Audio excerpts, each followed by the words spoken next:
What is up, everybody? Turbo Steve here today, and we have to talk about the PlayStation VR. The price point is finally revealed, and its release date has been revealed. So it is releasing February 22 of 2023. So early next year, it's releasing. You can start pre-ordering November 15th if you want to buy this, and the cost is $550 US dollars. So I think that's pretty pricey, but there is two sides of view from this perspective with this price point. People who are VR enthusiasts, or like PC gamers mostly, are saying that, hey, this is actually in the right price point. But other people who are not VR enthusiasts saying, hey, this is a big ripoff. This is a lot of money. Why does it cost more than the system itself? Because the VR costs more than the system itself in the US. I know in other countries they got the price increase. It's going to be around the same price as the PS5, but in the US this costs more than the PS5. So it's like, this is a very niche genre of gaming, so I don't know how they expect a very niche genre of game to grow bigger. It's like the accessory costs more than the actual console. Doesn't make any sense to me, but you know, people are going back and forth about this, saying, "Hey, this is actually the right price point." But as I have stated in previous some other videos talking about VR, I don't care about VR whatsoever. It's like I think it's a gimmicky form of gaming, which I don't care for. I think most people are probably going to use this thing for like a week and put it in their closet. But hey, to each their own. You want to play this? Good for you. Man, I have no interest in it whatsoever, but it is what it is. But what to say?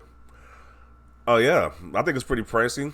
Some people were saying that, hey, this might be dead on arrival, which I'm kind of in that same mind state too. Like I said before, I don't think this is going to take off too well because, I mean, I'm assuming the last one did well enough to like make a sequel for this one. Like, did the first VR do that well? I don't know. But like I said, it's not just because it's PlayStation either. If it was Connect 2 or what, Connect 3 or whatever, the next gen version of Connect, I would still think it's trash as well because I don't like any version of these gimmicky niche types of gaming. It's like, as long as you stick to the traditional model, I'm fine with that. Where you got a controller, you got a TV screen, I'm fine with that. But all these other gimmicky, like you can put a headset on, you gotta move around, gyrate, and all this other nonsense, I don't care about whatsoever. But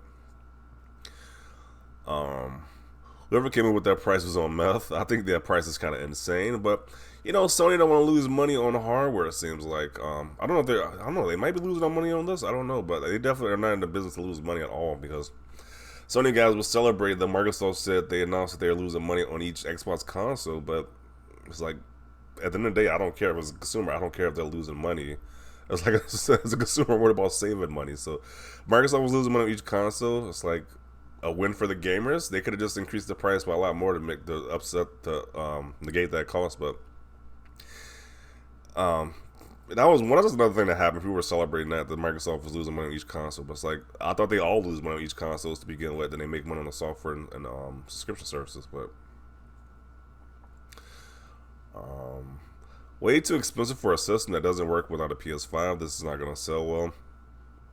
I don't think it's going to sell well either. But you know, the Sony diehards will tell you differently. The Sony diehards will be like, hey, this thing is going to move off the store shelves, but that's a pretty hefty price. It's like, why not just get a PS5 at that point and just play the games on there? They're just regular games, but I don't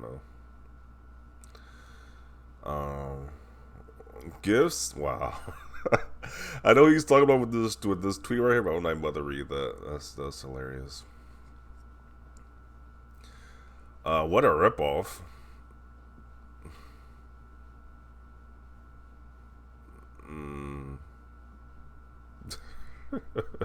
Some of these memes are just crazy. Scalpers will make this for sale for 500 or $1,000. Retailers will bundle it for $800.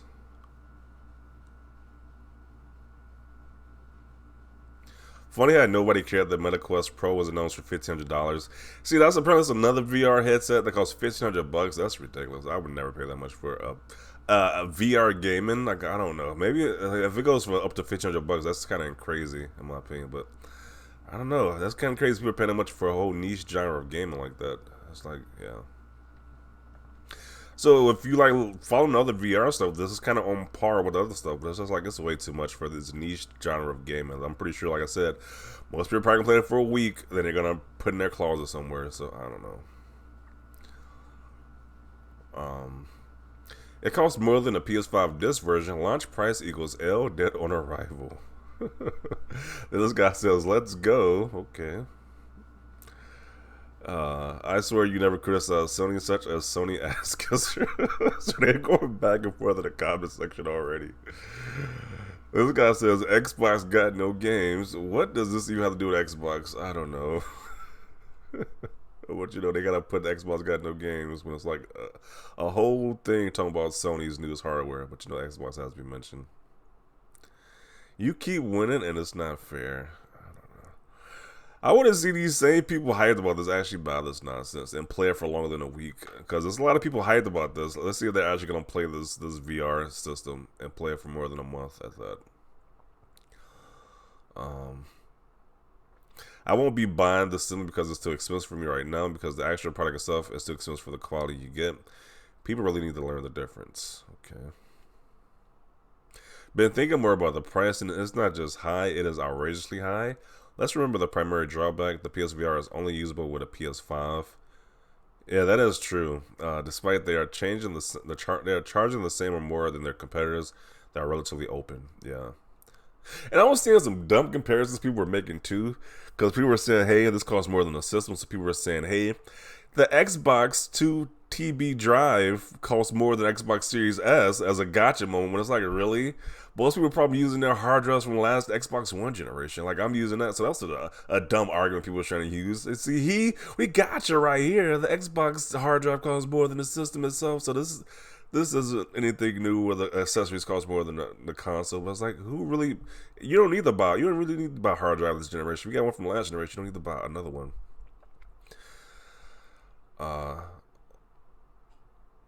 No backwards compatibility at 550 for a closed platform on a single console. Yikes, this is not going to sell well.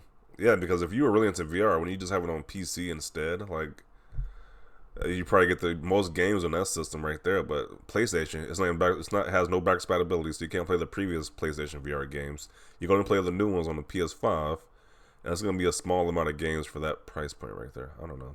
It seems like, to me, it seems like it's going to flop, but people out here saying that, hey, it's going to do well, so I guess only time will tell, because I think it's going to flop. But these Sony guys are making so they're going to buy it and support it, so time shall tell. Which one?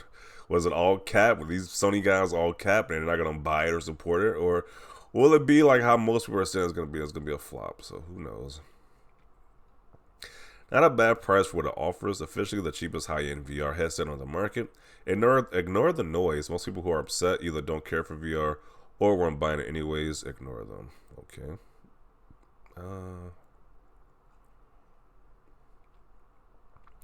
$550. That's more than the retail price of the PS5. We consider that the MetaQuest VR2 retails for almost half, and it also fully wireless. So they got headsets that has no wires, and you still got to use. Wow.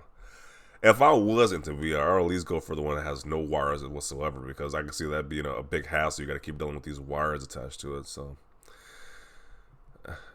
apparently, they got a cheap one that has no wires. I'll at least go for that one. But that's the PC only thing, while this is only PlayStation. I don't know.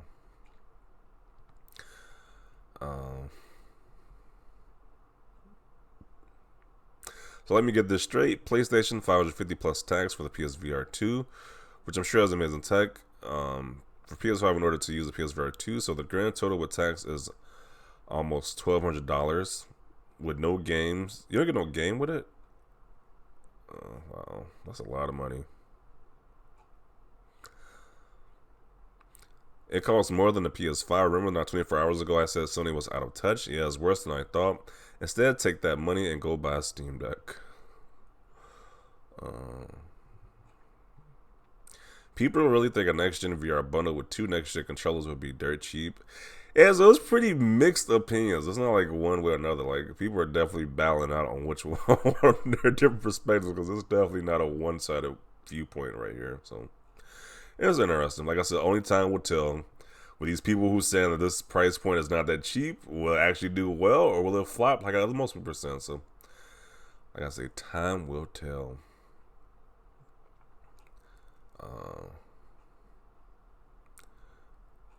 Yeah, so I'm gonna conclude it right here. You kind of get the gist of it at this point. So, let me know your thoughts down below. I definitely want to know: are you on the side that says that, hey, this thing is gonna flop, it's gonna be dead on arrival?